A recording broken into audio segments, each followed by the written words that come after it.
magkaroon tayo ng what you call muscle memory.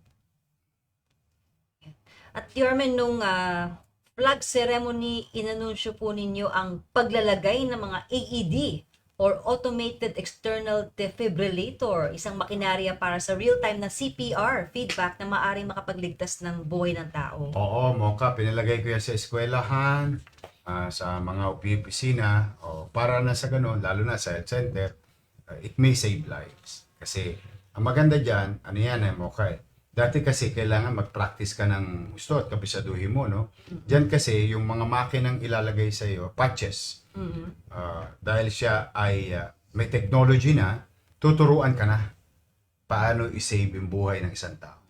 Until mag-stabilize siya at madala sa ospital. Kasi yung golden window, napakalaga sa isang inatake sa puso.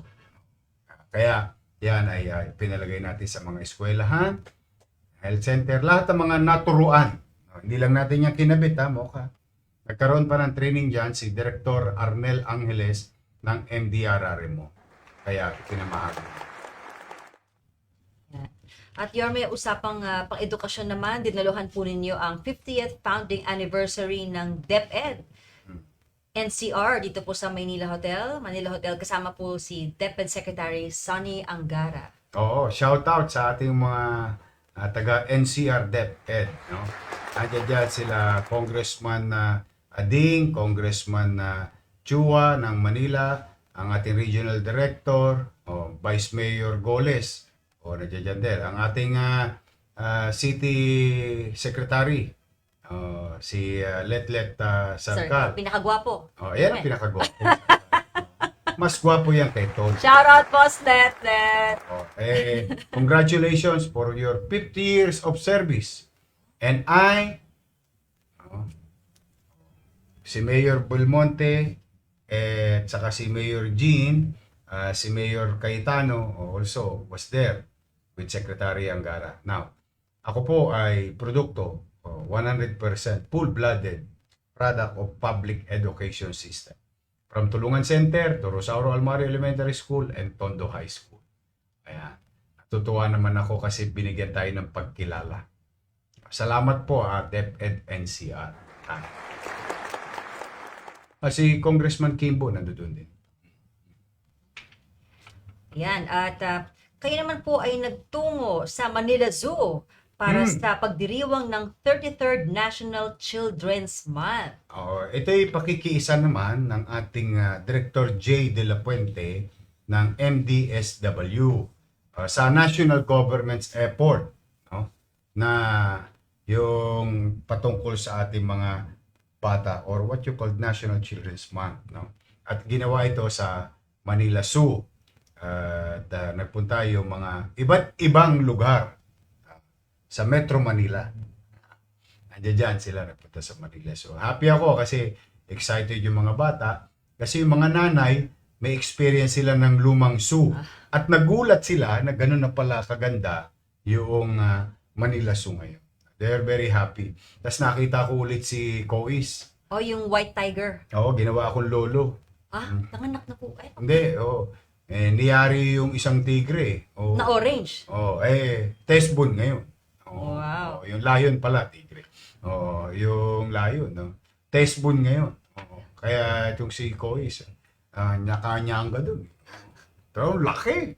Dati baby lang yan nung first term ko. Buka ngayon. Diyos ko, mas malaki pa sa akin. Talagang gagawin ka ng hapunan. At thank you San Miguel Corporation also sa mga supporter natin sa Save the Children Organization. Yorme, kung sakaling nanganak na po yung anak ni Kois, ano ipapangalan niyo sa apo niyo? Hindi ko alam sa kanya. Tatanungin natin si Kois. Makaitsura white and brown. Diba, si Kois po ba di ba tiger? White Siberian tiger. Tapos brown. Yung nadali niya, yung lion na brown. Lion. Nakaabang-abang po yan. Nakita ko Tulis din Naku, ito maganda, Mocha. Sunod-sunod Sunod-sunod ang ngayon, ang pagbubukas ng negosyo. Nagbukas yung peri-peri at saka Shakey's doon sa bandang Dimasalang Ay, opo. area. O tapos nagbukas din. Reopening naman, yung dalawa new. O yung isa naman reopening Jollibee. Ito yung Shakey's. Alam mo dyan, nag-hire sila ng mga senior citizens sa PWD. Shout out sa Peri Peri at Shakey's. O thank you very much. Ayan, yung ating mga senior. Ang dami nila ha. Pati yung ating mga PWD. Wow. O, tapos, excited din ako. Ang dami ring trabaho na naibigay dyan. Sobrang dami. Nagulat ako. Mocha. I'm happy for the people of Manila. Tapos, nung kahapon, nag-reopen naman yung newly renovated Jollibee Tayuman. Napakarami rin naman trabaho. Excited ako pag nagbubukas yung mga negosyong ganito na bumabalik ang tiwala sa lungsod ng Maynila at nakapagbibigay tayo ng hanap buhay at trabaho sa ating mga taga-lungsod ng Maynila. Pakita mo nga yung Jollibee. Tinira ko yung Chicken Joy kahapon. Ang laki nga po, nakita ko. Laki ng bucket ng Chicken Joy. Dalawa. 2 Jones. Congratulations, Di Guzman. Ayan, oh. Jollibee. Sana all. Ayan, yan ang pamilya Di Guzman o Di Guzman Group of Companies. Congratulations sa inyo. Tuloy-tuloy lang. Malalaking negosyo yan. Bumabalik sa lungsod. Si Vice Mayor Chi, pumunta kami sa kitchen Oh, wow. Ang sarap Masarap talaga yung manok ng Jollibee. Jollibee. Paborito ko yun. Huwag kang magalala. Masarap din yung manok ng peri-peri. Ay, yes. Oo. Kahapon lang, tinira namin ni Sir Letlet mo yung nung isang gabi, yung peri-peri chicken. Masarap ha? Daming Nagulat mga ako. barbecue sauce po. Mula po Jollibee, ito naman po yung McDonald's Philippines first store marker sa Moraita. Oo, ito'y bilang pasasalamat at pagkilala na yung 800 plus na McDonald's sa buong Pilipinas, nagsimula yan sa Moraita. Nagkita kami ni George Yang and congratulated him. No? At saka si Kenneth Yang, yung anak niya, nagkaroon tayo ng marker doon sa the first store in the Philippines, ang McDonald's Moraita. Maraming dyan, mag-shoutout ka dyan Maraming dyan na makaka-relate na tumira ng McDo sa Moraita. Congratulations, McDonald's families, to Mr. Yang. Thank you for opening many stores again. Kasi nung first term natin, dami nilang binuksan. Ngayon, nag-promise naman sila ulit, magbubukas sila ulit ng marami pang stores sa Maynila. And I'm happy there will be new jobs for our people. Sana dumami po kayo at kayo Mabasahan sana ulan. ulan. Ayan yung may-ari nung branch. Right. Naku, Yorme, 48 days na lamang po at Pasko na. Iyan ang aking pinaghahandaan 10 days from now. Yun yung sinasabi ko Mocha kanina. Yun na nga. Maraming nanonood ngayon, nag-aalbang yan. Oo. Naku, 400 billion pa hinahanap ko. Kasi may magaganap sa Akis of course, sweldo. Opo. May magaganap din sa 17. Naku, hindi na kami mapagkatulog ni Paul. But anyway, God will provide. But for now, I'm happy na nagkasunod-sunod na. Yung diwa ng Pasko or the Christmas vibes is everywhere in the city. Una, nagbukas tayo sa Robinson. Tapos sumunod, Manila Hotel. ng Christmas light. Tapos sumunod, Sheraton Hotel. Tas Diamond Hotel. Sunod-sunod. Excited ako. Unti-unti nararamdaman na kahit tayo medyo may mga suliranin sa buhay, tuloy ang Pasko. At ang diwa ng Pasko ay pagmamahalan at pagbibigayan. Ngayon, iparamdam natin yan sa mga taga-Cebu. Sa panawagan natin kanina. So, but anyway, we're excited to open the lights, the North Star, or the symbol of Christmas, the symbol of love, giving, and understanding. Yan. Ang ganda, no? Manila Hotel. Yes po. Champion talaga ang Manila Hotel.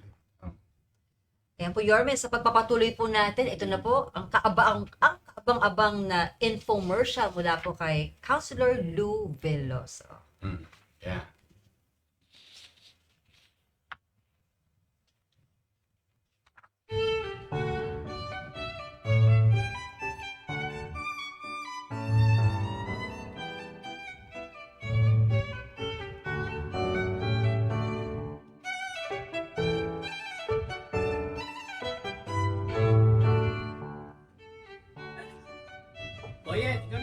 ka dyan.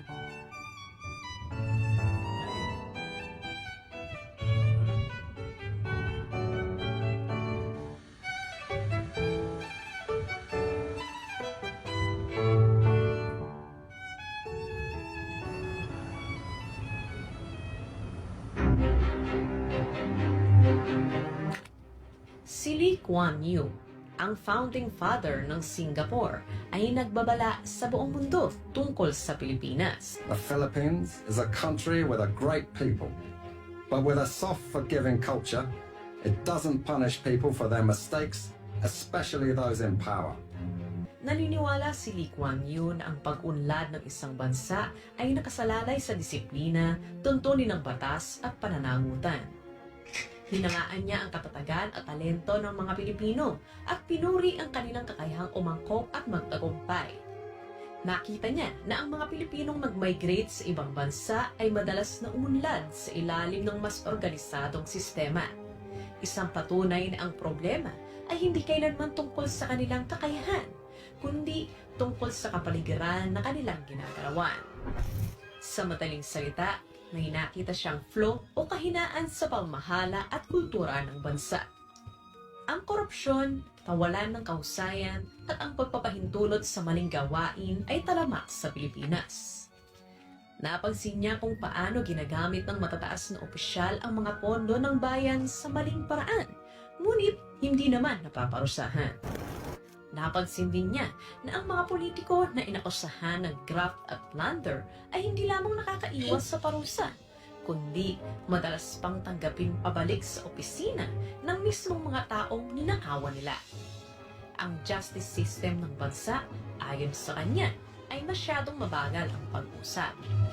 Ang mga kaso ay tumatagal ng maraming taon, minsan ay umaabot pa ng dekada, na nagpapahintulot sa mga may kapangyarihan at kayamanan na manipulahin ang sistema pabor sa kanila. Ang mga malalaking iskandalo ng korupsyon ay nagdudulot ng galit sa publiko. Ngunit pagkaraan ng ilang sandali, maglalaho ang inay at babalik ang lahat sa normal hanggang sa sumiklab ang panibagong iskandalo. Talamak ang korupsyon kung saan milyon-milyon ang kinupit ng mga namumuno. Bumagsak ang halaga ng piso at ang potensyal ng ekonomiya ng bansa ay nasayang. Nakita ni Lee Kuan Yew ang lahat ng ito at paulit-ulit na binigyang diin na taglay ng Pilipinas ang lahat ng mapagkukunan at talentong kinakailangan upang magtagumpay. Ngunit kulang ito sa matatag na pamamahala, disiplina at pananagutan. Ngayon, maharap ang Pilipinas sa marami sa mga parehong hamon na humadlang sa pag-unlad nito ilang dekada na ang nakalilipas. Ang korupsyon, kaguluhan sa politika at mahinang pamamahala.